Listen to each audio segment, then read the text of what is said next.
Welcome to the Digital Empires podcast. I'm Shruti Pangthi, a digital product entrepreneur and content creator. I went from being a hobby blogger to building a 7-figure business in just 4 years using the power of digital products and content marketing. And I'm here to help you do the same. So let's get started.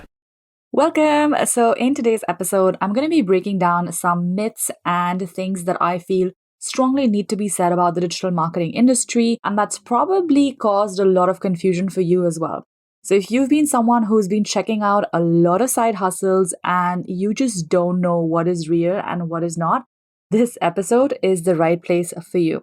So the first thing that I want to talk about is actually the side hustle, which is affiliate marketing. And I also want to give you a little bit of background as to how I stumbled upon this particular topic. And this is basically from my Instagram post that I created last week, which sort of went semi-viral. And that's why I wanted to create an episode on it so I could actually dive a little bit deeper into my thoughts on each of these things, how that really influences the digital marketing industry. So when we talk about affiliate marketing, I'm sure you've seen a lot of people talking about how much money they make from affiliate marketing, how amazing it is. But actually, a lot of the times they fail to tell us about what it is that they're an affiliate marketer for. And 9 times out of 10, the accounts that I come across, no shade at all thrown to them, because I do believe that growing an audience and learning how to sell is an amazing skill that they have managed to excel in. However, for transparency's sake, what I do want to mention is that the way that they're making money through this affiliate marketing dream is actually by selling a legendary marketer course, which is actually about $2,500. And that you need to go through a bunch of sales calls where they also have people who tell you that you should sell your car or take a loan in order to do the course because it's going to change your life. Now, I have no problem with people selling courses because I think that is a great way to not only earn a living, but also to make and create an impact in the world. We sell online courses as well that we've created from scratch and that can help you with specific skills. So it's not really about the fact that you are promoting a course, but it's about the fact that we have to do it in a way where we actually make it clear that people don't just think that they're going to make this overnight or be able to achieve this income overnight. So how this funnel starts is that it will start with a free guide or an ebook, and then that's going to lead to a $7 email course. And once you have that $7 email course, you have to book a call with a counselor or a consultant who then pitches you the $2,500 course, in which you're told that all of the investment that you made so far is really worthless unless you actually invest into this $2,500 course. Now, this has been working extremely well for many people, and they've been able to make a lot of money, but that's not necessarily affiliate marketing in my books. Affiliate marketing, the way that I learned it as a blogger, is when you are an affiliate for certain brands and you make a certain commission based on, when that person purchases. So I feel like what people are doing here and how they're showcasing affiliate marketing, if we're being honest, it's basically being someone who is generating leads for a particular industry that is then selling a high ticket course, right? So in other words, they're basically closers or people who bring in more leads in order for them to make sales. So when it comes to the affiliate marketing world where people actually promote brands and services that they recommend, usually you have a commission structure where you can get anywhere between 5% to 50%, sometimes even more from the value of that particular product. So a good example of this would be Amazon affiliate programs where, let's say, if you are a fashion influencer, you showcase what outfits you wear, and if anyone from your audience buys one of the outfits from your affiliate link, you get a certain commission off of it. So when you're looking at side hustles, I really want you to do a deep dive into what the person's actually selling and does that align with the values that you have. Like I said earlier, there is absolutely nothing wrong with selling a course or selling a t-shirt or selling a software tool. All of these are perfectly legit, valid ways for you to make money, but you have to be clear about what you're getting when you invest in a certain industry or in a certain mentor. The next thing that I want to talk about, and this has been blowing up in the last couple of months, and that is the whole idea behind master resale rights courses, where you don't have to create a course, you don't have to show your face, you can just buy something 100% which is done for you. In this case, it is an educational product such as a training, and you can basically then resell it for the same price, right? Now, I totally understand the logic behind it, and I think that whoever has come up with this is definitely a genius because, of course, it is a great model when you look at it from a business perspective.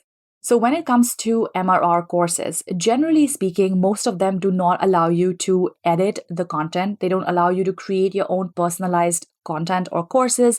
They don't really allow you to really rebrand and sell them under a different name. but how they're being sold is under a specific name. So whether it is a roadmap course or it is a simply passive course or anything else, there's so many of them now. I don't even know all of the names.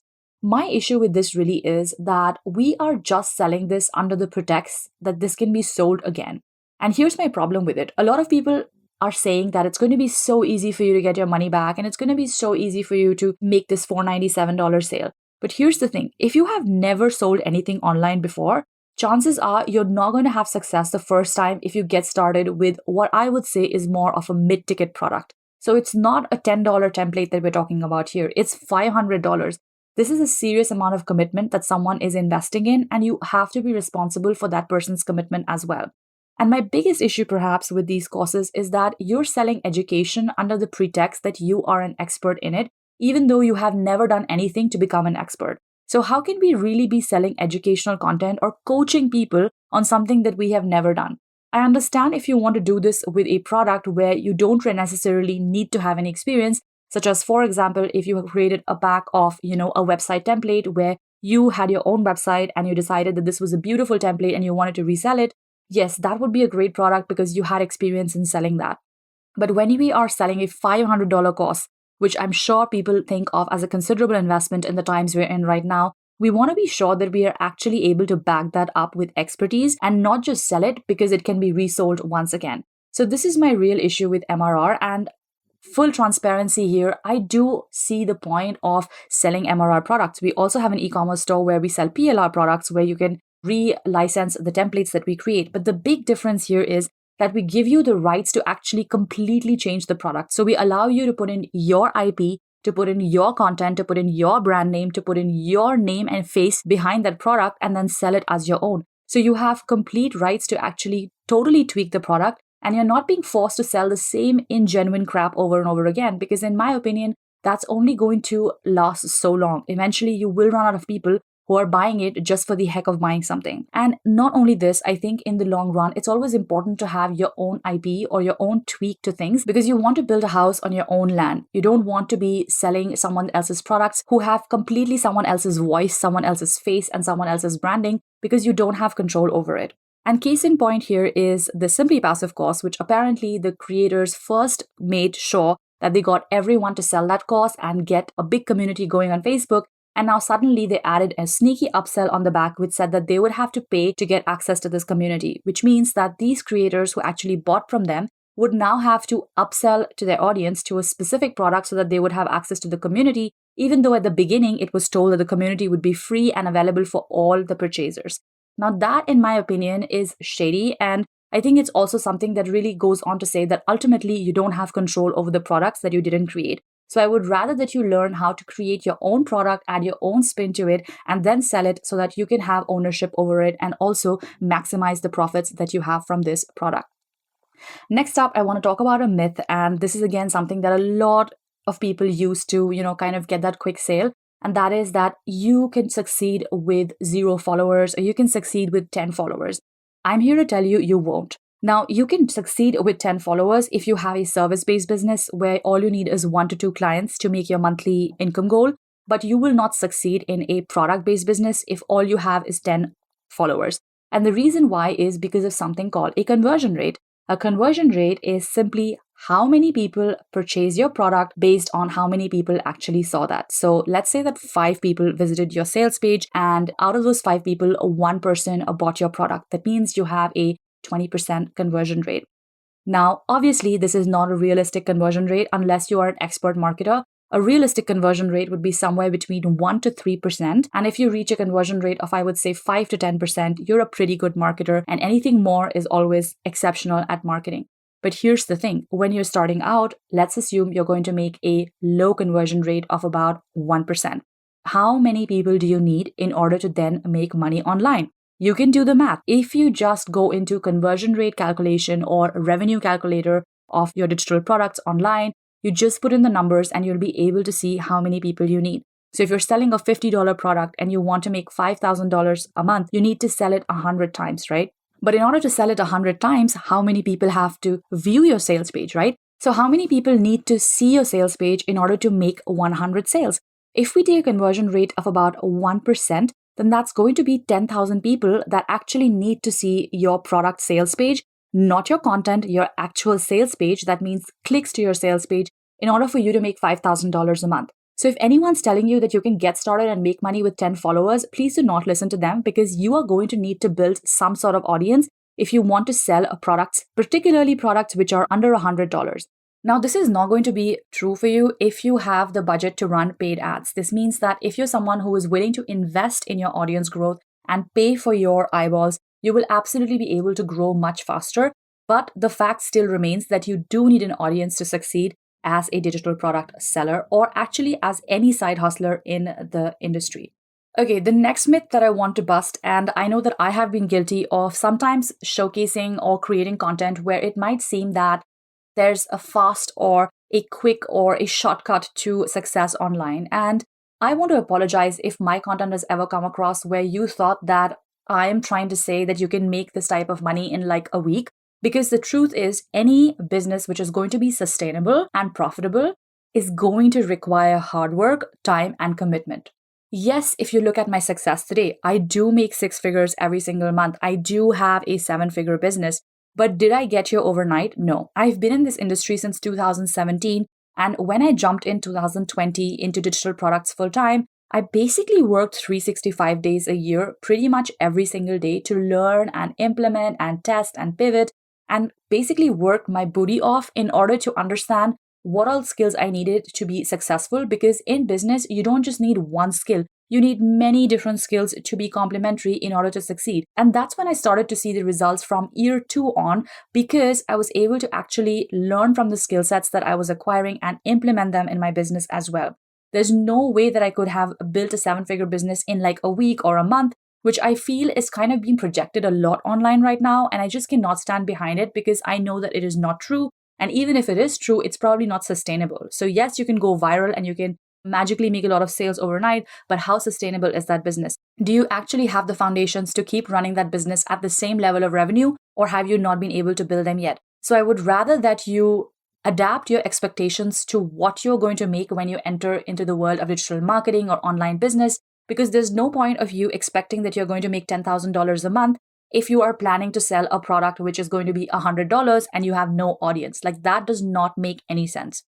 Next up, I also want to talk about the fact that a lot of people think that digital marketing is a great space to be in and it's a space where there's so much money. And I totally agree. It is a great space to be in, but you have to be understanding that the reason why the space is so great is also why it makes it quite competitive, right? So it is a space which is pretty much a dog eat dog kind of space where people are constantly copy pasting the same stuff over and over again. They're constantly trying to outdo each other. And there's a lot of this hustle dude mentality going on in this world, which honestly can work for a while. But I think if you're trying to be in it in the long run, you have to have the mindset that this is a competitive space. So if you are entering the make money online, entrepreneurship, digital products, digital marketing space, make sure that you are okay with the fact that you might have to adapt, pivot, and quickly change, your track if you want to succeed.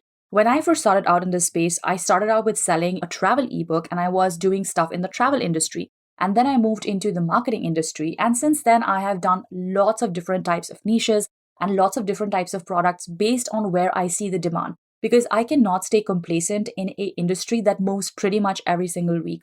Not only this, if you are relying on platforms like Instagram, TikTok, YouTube, a blog, or anything that changes quite quickly, you have to be able to adapt your strategy to that as well. So let's say your Instagram account gets hacked. What is your plan B? Do you have an email list where you can target people? Do you have a different way of connecting with them? Do you have a Facebook group? So you always want to be thinking, am I building a sustainable business or am I just hopping on the next trend? Because if you are just hopping from trend to trend, eventually you will get tired and you won't be able to see success in pretty much any of the fields that you try in the digital world.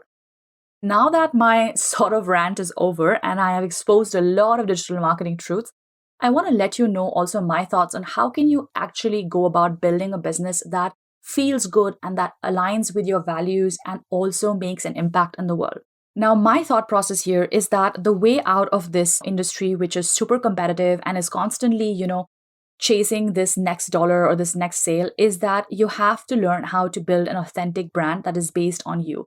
And now a lot of people will be like, but what does that even mean? Well, that means that you have to think about how can I create products or services that are going to have my own intellectual property behind them, or at least some way of differentiating my products from others. You can use PLR, MRR, or any other affiliate marketing tools, platforms, and resources that you need to learn what you need to learn, but use them and then go and implement them in a unique way for your own business. Why? Because then you're going to have a way to stand out from the noise. You're not going to be the same cookie cutter marketer who's just using the same hooks and the same clickbait stuff to get the same type of audience, the same type of results. You're not going to be just one amongst the many noises on the internet, but you're actually going to be someone who is a creator and a marketer who stands out.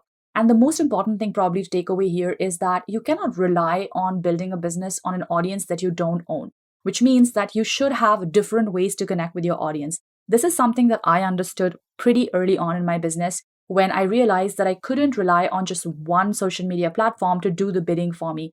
If I wanted a large business, I needed to have an ecosystem where I had many ways to chat with my customers. So today, we are not just on this podcast, we also have a YouTube channel, we have a blog, we have Instagram, we have TikTok, we have Pinterest, and we have so many ways for people to actually keep in touch with our community, including a very big email marketing list. So I really want you to think of not just hopping on and selling and creating the next product or idea, but also how are you going to be able to sustain your business.